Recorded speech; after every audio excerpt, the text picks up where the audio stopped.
Hello दोस्तों, स्वागत है आप सभी का हमारे YouTube चैनल सत्येंद्र गुरुजी में। दोस्तों, आज के इस वीडियो में हम लोग रीजनिंग प्रैक्टिस सेट 12 देखेंगे, जो आने वाले सभी परीक्षाओं के लिए काफ़ी इम्पोर्टेंट है। इसीलिए आप लोग वीडियो के अंत तक जरूर बने रहिएगा। तो चलिए शुरू करते हैं प्रश्न संख्या 1 से।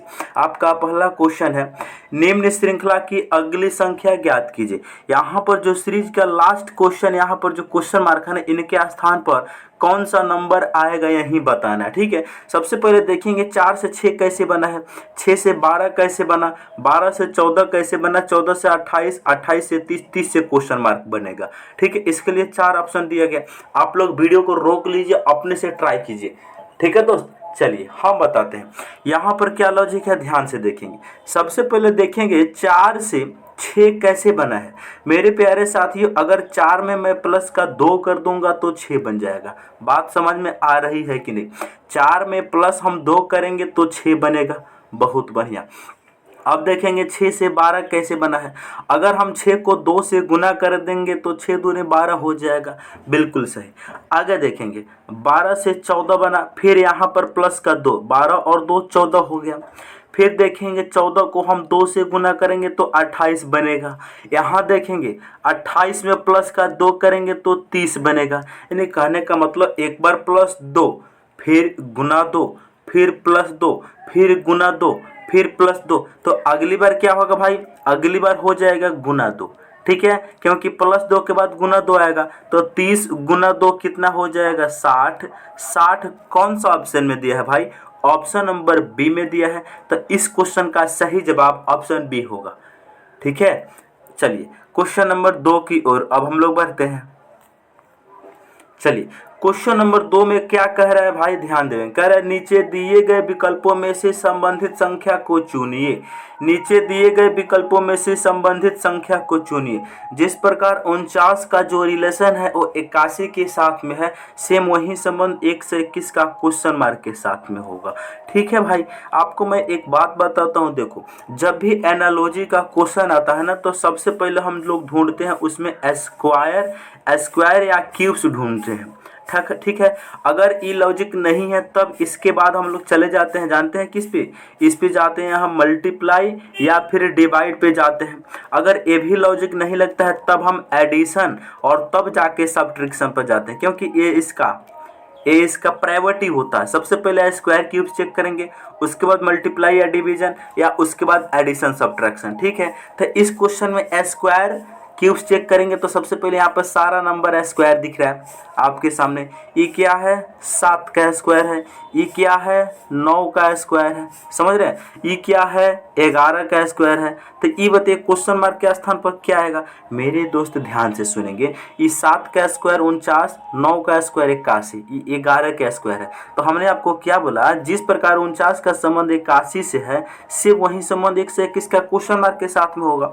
तो सबसे पहले देखेंगे भाई, यहाँ 7 का स्क्वायर, यहाँ 9 का स्क्वायर, 7 से 9 बना। यहाँ पर लॉजिक समझ में आ रही है? 7 से 9 बना, प्लस का 2 हुआ है। बात समझ में आ रहा है कि नहीं? बिल्कुल सही। 7 में प्लस 2 जोड़ेंगे तो 9 हो जाएगा। समझ आ रहा है? हमने आपको क्या बोला? यहाँ 7 में प्लस का 2 किया गया है। समझ रहे हो? 7 में प्लस 2 करेंगे तब जाके 9 बनेगा। 7 का स्क्वायर देवे किया है, प्लस 2 9, 9 का स्क्वायर 81 हो गया। उसी प्रकार दोस्त यहाँ पर 11 का स्क्वायर 1 से 21 दिया है, तो 11 में हम प्लस 2 करेंगे ऐड, तो कितना बनेगा? 13। इस 13 का स्क्वायर करेंगे तो कितना हो जाएगा? 169। और 169 भाई किस ऑप्शन में दिया है? ऑप्शन नंबर ए में दिया है। इस क्वेश्चन का सही जवाब ऑप्शन नंबर ए हो जाएगा सही। ठीक है दोस्त, उम्मीद है कि आप इस क्वेश्चन को जरूर समझ गए होंगे। आगे अब हम लोग बढ़ते हैं। चलिए क्वेश्चन नंबर 3 कह रहा है, जिस प्रकार कुत्ता का संबंध पीला से है, ठीक उसी प्रकार सिंह का संबंध क्वेश्चन मार्क से। आपको बात समझ में आया है कि नहीं भाई? जिस प्रकार कुत्ता का जो संबंध है वो पीला के साथ में है, सेम वही रिलेशन सिंह का क्वेश्चन मार्क के में है। सबसे पहले यहाँ पर देखेंगे, आपको मैं एक बात बताता हूँ। कुत्ता के जो बच्चा होता है, जो कुत्ता का बच्चा होता है उसी को पीला बोला जाता है। कुत्ता के बच्चा को पीला बोला जाता है। तो ये बताइए सिंह के बच्चा को क्या बोला जाता है भाई? सिंह के बच्चा को शावक बोला जाता है। ऑप्शन नंबर सी सही, ऑप्शन सी इसका राइट आंसर होगा। ठीक है दोस्त, आगे बढ़ा जाए। चलिए सवाल नंबर 3 कह रहा है यदि गेस्ट को 9, 19, 7, 17, 22 कुट किया जाता है तो HOUSE को कैसे कुटबद्ध किया जाएगा। आपके सामने NTPC का CBT 2 परीक्षा का क्वेश्चन है। यहाँ पर हमने आपको सबसे पहले देखेंगे G से देखो 9 कैसे बना है, U से देखो 19 कैसे बना है, E से देखो 7 कैसे बना है, S से देखो 17 कैसे बना है, T से देखो 22 कैसे बना है। बिल्कुल मेरे लिए बेहद आसान क्वेश्चन है। कैसे भाई ध्यान देंगे, यहाँ पर जो क्वेश्चन है बिल्कुल आसान सा क्वेश्चन क्या है। देखो अंग्रेजी वर्णमाला में जी का स्थान होता है 7, यहाँ पर बनाया है 9, 7 से 9 बना +2, बहुत बढ़िया। यूं का स्थान होता है 21, 21 से 19 बना -2। समझ पा रहे हो, नहीं समझ पा रहे हो तो यहाँ पर लिख कर हम समझाएंगे। चलो यहाँ पर लिख के समझाते हैं भाई। यहाँ पर क्या है जी यू, उसके बाद में क्या है ई, उसके बाद में क्या है एस, उसके बाद में टी है ना। यहाँ पर जी का कोड कितना होता है अंग्रेजी वर्णमाला में, अंग्रेजी अल्फ़ाबेट में जी का स्थान 7 होता है, लेकिन 9 बनाया है, यहाँ पर 9 बनाया है, यहाँ पर 19 बनाया है, यहाँ पर 7 बनाया है, यहाँ पर 17 बनाया है और यहाँ पर 22 बनाया है। यहाँ पर लॉजिक देखो, जी में +2 किया गया, बहुत बढ़िया।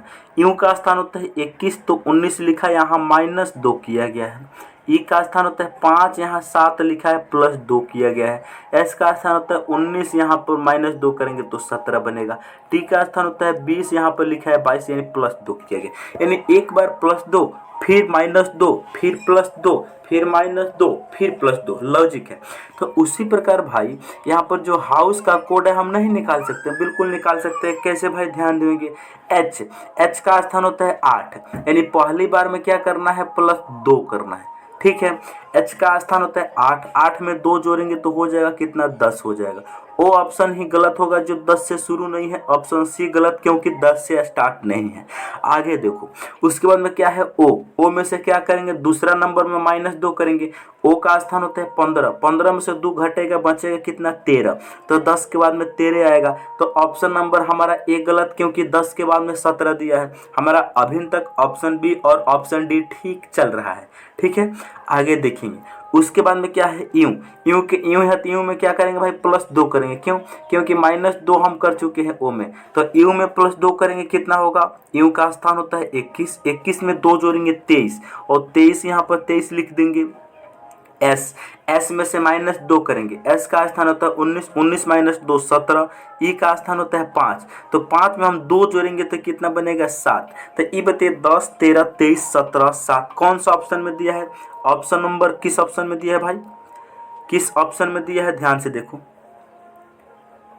किस ऑप्शन में दिया है भाई। ऑप्शन नंबर 10, 13 उसके बाद 19 दिया है। 19 का मतलब तीसरा लेटर क्या है यू का स्थान यानी एच में +2, ओ में -2, यू में +2। मेरे दोस्त यहाँ पर लग रहा है हमें कुछ गलत दे दिया है। 10, 15 -2 कुछ ऑप्शन ही गलत है भाई, ध्यान से देखो यहाँ पर क्या लॉजिक है। आपको तो समझ में आ गया है कि +2 पहले, उसके बाद -2 फिर +2 फिर -2 फिर +2, तो एच में +2 करेंगे तो 10 बनबे करेगा, ओ में से -2 करेंगे तो 13 बनबे करेगा। ये बात तो क्लियर है। यू का स्थान होता है 21 में +2 जोड़ेंगे तो 23 होगा। 10, 13, 23, 17, 7 कौन सा ऑप्शन में दिया भाई 10, 13 किस ऑप्शन में दिया है। ऑप्शन नंबर बी टिक करो। यहाँ पर 19 नहीं होगा, यहाँ पर 19 के स्थान पर तुम लिख लो 23, ठीक है भाई 23 रहेगा। समझ रहे हो। चलिए अगला क्वेश्चन की ओर बढ़ा जाए। चलिए अगला क्वेश्चन है 7 व्यक्ति A B C D G एक पंक्ति में उत्तर की ओर मुख करके बैठे हैं। बहुत बढ़िया बात है। ए और जी के बगल में केवल 3 व्यक्ति बैठे हैं, ए के बाईं ओर केवल 2 लोग बैठे हैं। देखो 7 व्यक्ति हैं, पहला व्यक्ति, दूसरा व्यक्ति, तीसरा व्यक्ति, चौथा व्यक्ति, पांचवा व्यक्ति, छठा व्यक्ति, सातवां व्यक्ति। क्वेश्चन के अकॉर्डिंग ऊपर में उत्तर होता है तो हमने उत्तर फिर इसको बैठा दिया। जब हम कोई भी व्यक्ति को उत्तर की ओर बैठाते हैं तो हमारा जो दायां हाथ होता है उसका भी दायां होता है और जो हमारा बायां हाथ होता है उसका भी बायां होता है। ठीक है, तो हमारे अकॉर्डिंग क्वेश्चन को आप सॉल्व करेंगे। क्वेश्चन कह रहा है ए और जी के बीच में केवल 3 लोग बैठे हैं। एक पॉइंट पे बोला है कि ए के बाईं ओर केवल 2 लोग बैठे हैं। ए के बाईं ओर केवल 2 लोग बैठे हैं। ए के बाईं ओर केवल 2 व्यक्ति बैठे हैं। तो मेरे दोस्त हमारी मजबूरी हो जाएगी ए को यहाँ बैठाना, क्योंकि ए के बाईं ओर केवल 2 लोग ही बैठे हैं। तो ए के बाईं ओर केवल 2 लोग आ गए। बहुत बढ़िया। अच्छा, एक पॉइंट ऊपर हम लोगों ने छोड़ा था ए और जी के बीच केवल 3 व्यक्ति बैठे हैं। ए और जी के बीच में केवल 3 व्यक्ति बैठे हैं तो जी आएगा यहाँ पर, तभी तो इनके बीच में 3 व्यक्ति बैठेगा। जी इधर नहीं आ सकता क्योंकि इधर 2 ही व्यक्ति बैठे हुए हैं। आगे पॉइंट कर रहे हैं एफ जी के ठीक बगल में नहीं बैठा है। एफ जो है जी के बगल में नहीं, एफ जो है यहाँ पर नहीं बैठ सकता। बहुत बढ़िया बात है। आगे पॉइंट बोला है एफ ई के दाईं और दूसरे स्थान पर बैठा है। एफ ई के बाईं और एफ जो है ई के दाईं और दूसरे स्थान पर बैठा है। एफ ई के दाईं और दूसरे स्थान पर बैठा है। तो मेरे दोस्त ई के बैठने के मेरे पास 5 स्थान है। ई यहाँ भी बैठ सकता है, यहाँ भी बैठ सकता है, यहाँ भी बैठ सकता है, यहाँ भी बैठ सकता है, यहाँ भी बैठ सकता है। ठीक है, लेकिन कंडीशन अप्लाई होनी चाहिए। ई के दाईं और दूसरे स्थान पर एफ बैठा है। मैं ई को यहाँ पर नहीं बैठा सकता 1 2 क्योंकि दूसरे स्थान पर ए है। ई को मैं यहाँ भी नहीं यहाँ बैठा सकता। ई के यहाँ बैठा तो 1 2 दूसरे स्थान पर आ जाएगा कौन? दूसरे स्थान पर आ जाएगा एफ। ठीक है, मैं ई को यहाँ भी बैठा सकता हूँ। अच्छा, एक पॉइंट मेरे दोस्त यहाँ पर ध्यान से सुनिएगा आप लोग। यहाँ देखो क्या पॉइंट है। पॉइंट है ई के दाईं और दूसरे स्थान पर एफ है। ठीक है, दूसरे स्थान पर देखो मैं ई को यहाँ भी नहीं बैठा सकता, ई को यहाँ भी नहीं बैठा सकता, ई को यहाँ भी नहीं बैठा सकता, मैं ई को यहाँ भी नहीं बैठा सकता क्योंकि दूसरे स्थान पर एफ आएगा जबकि एफ यहाँ पर नहीं आ सकता। ठीक है, तो हमने एफ को ई को कहाँ बैठाऊंगा? ई को बैठाऊंगा यहाँ, ई के दूसरे स्थान पर एफ, तो एफ आ जाएगा यहाँ। क्वेश्चन ने बोला है दूसरे पॉइंट सी बी के दाईं ओर ठीक बगल में बैठा है। सी बी के दाईं ओर, सी जो है बी के दाईं ओर, तो मैं बी को यहाँ नहीं बैठा सकता तो बी को यहाँ बैठाऊंगा। अब बी के दाईं ओर सी आ जाएगा यहाँ पर। बचा जो डी व्यक्ति बचा तो डी यहाँ पर आ जाएगा। क्वेश्चन ने बोला है पंक्ति के बाएं सिरे पर कौन बैठा है? ये बताइए पंक्ति के सबसे बाएं सिरे पर कौन बैठा है? बाएं सिरे पर डी बैठा है। ऑप्शन नंबर ए इसका राइट आंसर होगा। ठीक है दोस्त, तो ऐसे बनाना होता है। आगे बढ़ा जाए, चलिए अगला क्वेश्चन कह रहे हैं, ध्यान से देखेंगे। कह रहे यदि 20 मई 2018 को रविवार था तो 26 अगस्त 2018 को कौन सा दिन होगा? आपके सामने आरआरबी रेलवे एनटीपीसी में पूछा हुआ क्वेश्चन है। कह रहे 20 मई 2018 को रविवार था तो 26 अगस्त 2018 को कौन सा दिन होगा? क्या करो, 20 मई से लेकर 26 अगस्त तक टोटल विषम दिन काउंट कर लो। ठीक है, तो यहाँ पर क्या हो जाएगा? मई, उसके बाद में हो जाएगा जून, उसके बाद में हो जाएगा जुलाई, उसके बाद में हो जाएगा अगस्त। ठीक है, कैलेंडर का एक कानून कायदा है, जो पहला महीना होता है उसमें लिखते हैं बची हुई तारीख यानी शेष दिन। जो आखिरी महीना होता है उसमें लिखते हैं दी गई तारीख। ठीक है, तो मई महीना होता है 31 दिन का, जिसमें 20 दिन हमने यूज कर लिया है, तो 20 घटा देंगे तो कितना बचेगा? 11 बचेगा। ठीक है, इसीलिए मई में हम लिखेंगे 11। जून महीना होता है 30 दिन का तो 30 रहेगा। जुलाई महीना होता है 31 दिन का तो 31 रहेगा। ठीक है, यहाँ पर अगस्त में कितना तारीख दिया है? 26 तारीख दिया है तो 26 लिखेंगे। अब यहाँ से हम विषम दिन काउंट करेंगे, देखेंगे 11 को 7 से भागा देंगे तो 4 शेष बचेगा। 30 को 7 से भागा देंगे तो 2 शेष बचेगा। 31 को 7 से भागा देंगे तो 3 शेष बचेगा। 26 को 7 से भागा देंगे तो 5 शेष बचेगा। अब हम इन सभी को जोड़ेंगे, 4 2 6 3 9 5 14। ठीक है, यहाँ पर कितना हो गया? 14। अब हम करेंगे क्या? इस 14 को भी 7 से भागा देंगे क्योंकि 7 के शेषफल को विषम दिन कहते हैं। इस 14 को 7 से भागा देंगे तो शेषफल कितना बचेगा? शेषफल बचेगा 0। इसका मतलब यानी 20 मई से 26 अगस्त तक टोटल विषम दिन कितना है? 0 है ना? तो 0 है, इसका मतलब हम लोग रविवार में 0 दिन प्लस करेंगे। तो रविवार में 0 दिन प्लस करेंगे तो आंसर क्या होगा? रविवार ही होगा। ठीक है, तो इसका राइट आंसर होगा रविवार, ऑप्शन नंबर सी से। ठीक है, आगे बढ़ा जाए, चलिए अगला क्वेश्चन है 7 नंबर का, यदि शब्द शट के सभी अक्षरों को अंग्रेजी वर्णमाला के क्रम के अनुसार व्यवस्थित किया जाए तो कितने अक्षरों की स्थिति अपरिवर्तित रहेगी। ये भी रेलवे ग्रुप डी में पूछा हुआ क्वेश्चन 2022 का। क्या है, यहाँ पर करते हैं SHIRT